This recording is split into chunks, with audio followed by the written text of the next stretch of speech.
এখন সবার খবর, আমার খবর, আপনার জনগণের খবর। উত্তপ্ত খরতর তাপে নাজেহাল হয়ে আজ ভগবতীপুর ভাদুয়া কানাডাকা থেকে একেবারে চলে এসছেন, জলমধুর ভাদুয়া থেকে চলে এসছেন। আরও একবার বলি, উত্তপ্ত গরমে জলমধুর ভাদুয়া থেকে চলে এসছেন কয়েকশো মানুষ। কেন তারা এসছেন আজকে? এইমাত্র পরব গেল, পরবের লেশ এখনো কাটেনি।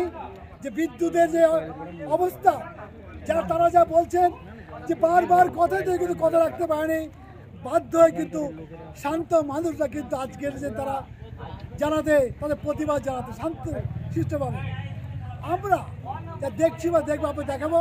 আপনার দেখছেন এখন সবার খবর, আমার খবর, আপনার খবর। টানা 3 দিন লো ভোল্টেজ, প্রবল গরমে ব্যাহত সাধারণ জীবন। আর তারই প্রতিবাদে ভগবতীপুর পঞ্চায়েতের সামনে বিক্ষোভ প্রদর্শন ভগবতীপুরের ভাদুয়া, কোয়ালপাড়া ও মোল্লাপাড়ার বাসিন্দাদের। তাদের দাবি, সমস্ত দপ্তরে অভিযোগ জানানো সত্ত্বেও দীর্ঘ 4 বছর ধরে এই সমস্যার কোনো সমাধান হচ্ছে না। পাশাপাশি তাদের অভিযোগ, সমস্যার সমাধান না হওয়ার পেছনে স্থানীয় গ্রাম পঞ্চায়েত সদস্য সুকুমার দাসের ইন্ধন রয়েছে। আজ তারা বিক্ষোভ দেখালে ঘটনাস্থলে এসে উপস্থিত হয় চণ্ডীতলা থানার পুলিশ। পরে সমস্যা সমাধানের আশ্বাসে ফিরে যান বিক্ষোভকারীরা। সুকুমার যে রয়েছে, এরা কি জানে না 3 বছর ধরে আমাদের এই যে ভাদুয়া, কোয়েলপাড়ায়, মোল্লাপাড়ায় যে দুটো গ্রাম মেনে একটা ট্রান্সফরমার কি করে চলে এই গরমে? আর এই কুরবানির সময়তে এনাদের মুসলিমদের দেখে এখানে এনার টার্গেট। 3 বছর ধরে এনারা কি জানেন না? থানা তো অবগত আছে, এনারাও অবগত আছে। তার মানে কি এনারা পয়সা খেয়ে আছেন? তারপরে আরেকটা কথা, যে জলের পাইপ নিকাশ দিয়ে গেছে পাইপটা, তো ওইখানে তো ওটা মেরামত করে অফিসিয়ালি মমতা ব্যানার্জি উনি তো বলেছেন রিপেয়ারিং করার জন্য। তো ওই রিপেয়ারিংও হয়নি কেন?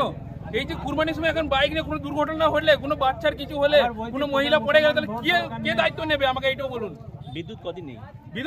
বিদ্যুৎ তো আছে, মানে এত লো ভোল্টেজে পাকা ঘুরছেই না, 50-60 ভোল্টেজে ঘুরছে।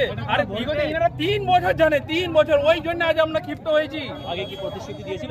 অবশ্যই প্রতিশ্রুতি দিয়েছিল। থানা থেকে ওনাকে ওসিকে চেঞ্জ করা হয়েছে। ওসি চেঞ্জ হওয়ার পরে আমাদের লিখিত পুরো সব আছে, পুরো পাকা পক্ত আমাদের সব কাগজপত্র আছে। এখন কি বলছে?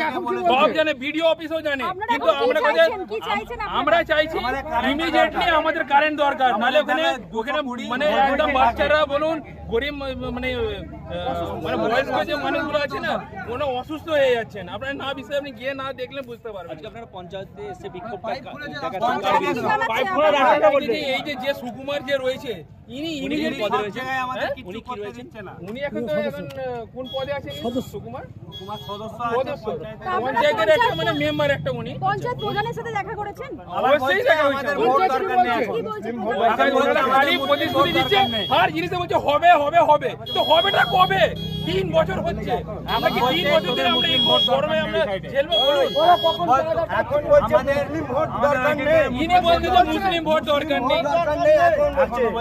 কে বলছে? থাকার মধ্যে আমরা প্রায় 250-300 ঘর আমাদের গ্রামে আছে, সবাই একইভাবে ভুগছে। তাই আজ আমরা গ্রামবাসী মিলে পঞ্চায়েতে এসেছিলাম আমাদের অভিযোগ জানাবার জন্য।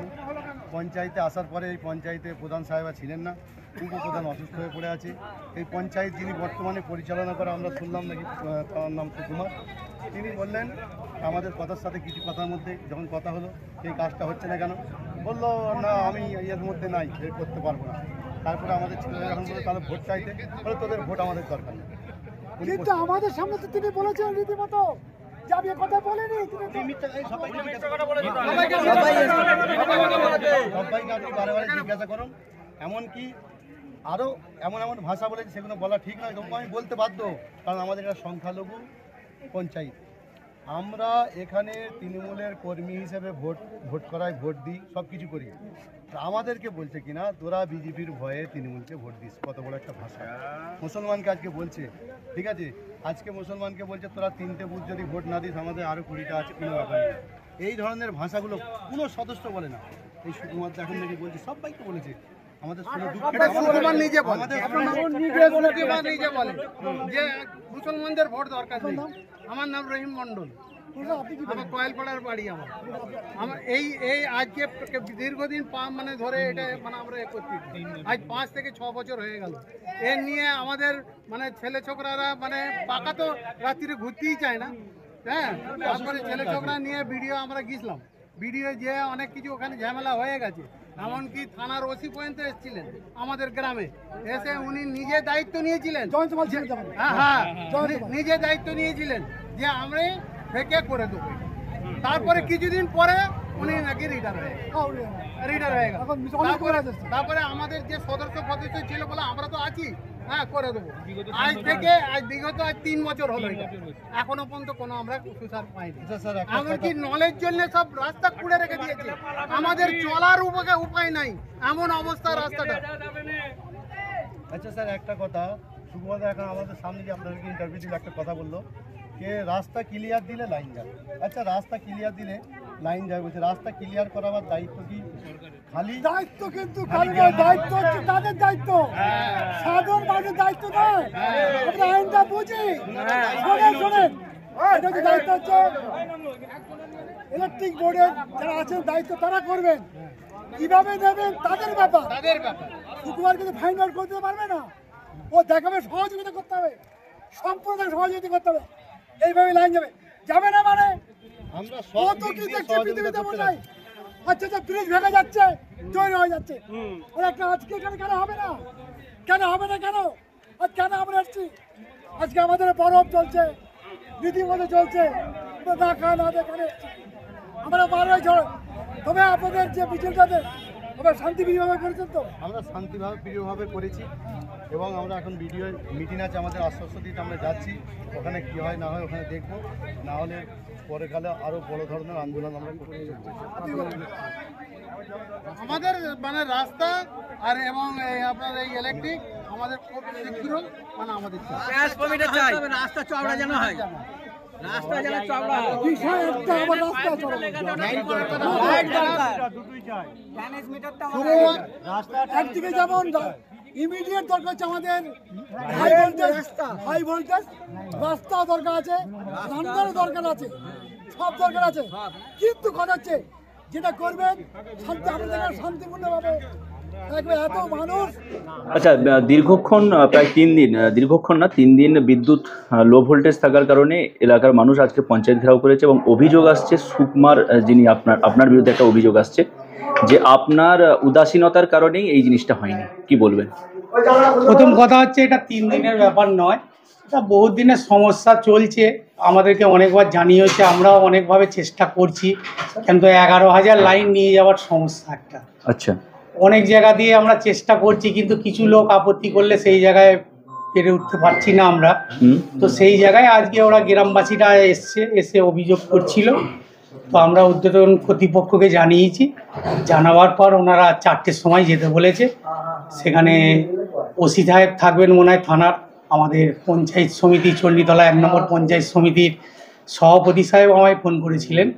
সেখানে এসএমও থাকবে, একটা আলোচনা করে হয়তো আমরা বিকল্প রাস্তা বার করতে হবে যেরকম করে হোক, যেহেতু ভরপুরে সমস্ত জায়গায় ট্রান্সফর্মার হয়ে গেছে। এই সাহেব এসছে খুব ভালো, আমরা 18টার মতো ট্রান্সফর্মার এই কদিনে 6 মাসে করেছি, একটাই আমরা কয়েল পাড়াতে করতে পারছি না, খালি 11,000 নিয়ে যাওয়ার জন্য। তো সেইটা আজকে ডেকেছে, যদি আলোচনা মিটে যায় আশা করি তাড়াতাড়ি হয়ে যাবে। তারা যেটা অভিযোগ করছে প্রায় 3-4 বছর ধরে তারা বারবার অভিযোগ 3-4 বছর করেছে। কেন, আরো বেশি ধরে 11,000 ঢোকার প্রবলেমের জন্য হতে পারেনি। তারা 3-4 বছর না, আরো আগে থাকতেই এটা problem। এরা অভিযোগ যেটা করছে যে আপনার উদাসীনতা, এটা না, কতটা সত্য? তার প্রমাণ ওনারা এসেছিলেন, আমার সঙ্গে 6 জন বসেছিলেন, তার প্রমাণ আমরা দেখে দিয়েছি।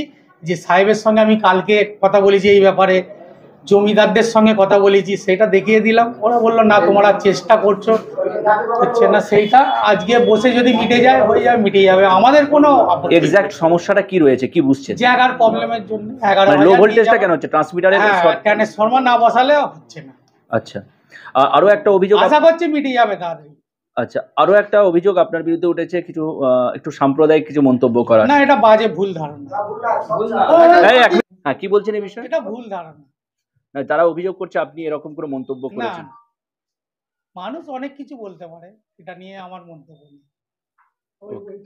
আপনি এই বিষয়টাতে কতটা সহযোগিতা করবেন? কি আপনার বিরুদ্ধে আমি তো 100% করবো, কোনো অসুবিধা নেই। আমাকে যখন ডাকবে তখন। এর আগে তো আমার বন্ধু আছে ওখানে খোকন, ও অনেকবার ডেকেছে, আমরা অনেকবার জায়গা জমির মালিকের সঙ্গে বসেছি, বাড়িতে গেছি, কিন্তু সে না রাজি হলে এখানে তো আমার কিছু করার নেই। এবারে যদি সরকারি রাস্তা দিয়ে বিকল্প করা যায় সেটা আলোচনা হবে, আজকে হয়ে যাবে, অসুবিধা নেই। তাহলে কি এটা বলছে আমাকে যখন ডাকবে তখন আমাকে পাবে। আজকে এরা যে অভিযোগটা করছে বা যেভাবে না, ক্ষিপ্ত এটা- হয়েছে এটা কি সত্যতার মানে এটা তো একটা অভিযোগটা করার অধিকার মানে তাদের দীর্ঘদিন নির্দিষ্ট হয় না কারণেই বলে- তারা করছে কি মনে করেন? দীর্ঘদিন লাইনটা হয় না বলে মানুষ ক্ষোভে বলছে। আচ্ছা আজকে দেখা যাচ্ছে প্রচুর মানুষ বিক্ষিপ্ত হয়ে শুধুমাত্র আপনাকে আঙুল তুলছে, এই ব্যাপারটা কেন? সেটা দেখুন, সেটা তো আমি বলতে পারবো না কেন তুলছে। মানে নির্দিষ্ট আপনার দিকে আঙুল তুলছে। না, তার প্রমাণ তো আমি দিয়ে দিলাম ওনাদেরকে, যে কালকে SM এর সঙ্গে আমার এই বিষয় নিয়ে আলোচনা হয়েছে কিনা, জায়গার মালিকদের সঙ্গে যে আলোচনা হয়েছে কিনা তার প্রমাণ দিয়ে দিয়েছি আমি। কি বলছেন মানে আজকে যে SS এর মিটিং আছে 4টের সময়, সেই মিটিং এর পর কিছু সদস্য আসবে? নিশ্চয়ই বেরোবে একটা, উদ্বোধন কর্তৃপক্ষ তো থাকবে, নিশ্চয়ই বেরোবে একটা। ওকে, আপনার নাম? আমার নাম সুকুমার দাস। আপনি পঞ্চায়েত সদস্য? আমি পঞ্চায়েত সদস্য প্লাস ভগবতীপুর অঞ্চল তৃণমূল যুব কংগ্রেসের। রাস্তাটা অবরোধ করেছে, ঠিক আছে? রাস্তাটা অবরোধ হয়ে রয়েছে। কোন রাস্তা? এই আপনার- নিচে রাস্তাটা। আচ্ছা। প্রশাসন তাকে বোঝাচ্ছে মাঝে মাঝে। তো শুনবো 3 বছর ধরে আপনি একটা জায়গা মতো আছেন, আমরা তো ভালোভাবে জানি, আমি তো এটাকে ভূমিপুত্র, তো এটাকে কি ইমিডিয়েট সব করতে পারছেন না? দেখুন, জায়গার প্রবলেমের জন্যই তো, নাহলে তো হয়ে যেত। আজকে যে জায়গা দিয়ে যাবে সেই জায়গা যদি আটকে দেয়, আমরা সেই জায়গায় জোর জবরদস্তি প্রয়োগ করে তো করতে পারি না, সেই জন্যই এটা আটকে গেছে। নেগোসিয়েশন ভালো করছে, নেগোসিয়েশন করতে হবে তো, কেন হবে না? বিকল্প না না, শুনুন না, আমি বলছি সাহেব ওখানে নিশ্চয়ই বলবে আজকে কয়েলপাড়ার ট্রান্সফরমার অ্যালটমেন্ট হয়েছিল, কিন্তু কাজটা করতে পারেনি বলেই অন্য জায়গায় হয়েছে, সেটা আজকে ওনারা গেলেই বুঝতে পারবে। এবারে রাস্তা দিয়ে যদি সবাই সহযোগিতা করে নিশ্চয়ই কাজটা হবে। আমাকে ডাকলে আমি নিশ্চয়ই যাব, আমার কোনো আপত্তি নেই। ঠিক আছে, thank you. Sanjivani health care nursing home, Siakhala Furfura শরীফের পাশে, শ্রীপতিপুর, হুগলি। সমস্ত চিকিৎসার উন্নত মানের পরিষেবা দেওয়ার জন্য আমরা রয়েছি আপনাদের পাশে। Emergency, ICU, cardiology, nephrology, orthopaedic surgery, onco surgery, general medicine, physiotherapy, neuro medicine, dialysis, neuro surgery, শিশু সুরক্ষা, গাইনোকোলজিস্ট বিভাগ, ক্যাশলেস পরিষেবা, স্বাস্থ্যসাথী সহ যে কোনো হেলথ স্কিম, মেডিক্লেম গ্রহণযোগ্য। এছাড়া স্বাস্থ্যসাথী কার্ডের মাধ্যমে সম্পূর্ণ বিনামূল্যে সার্জারির সুব্যবস্থা।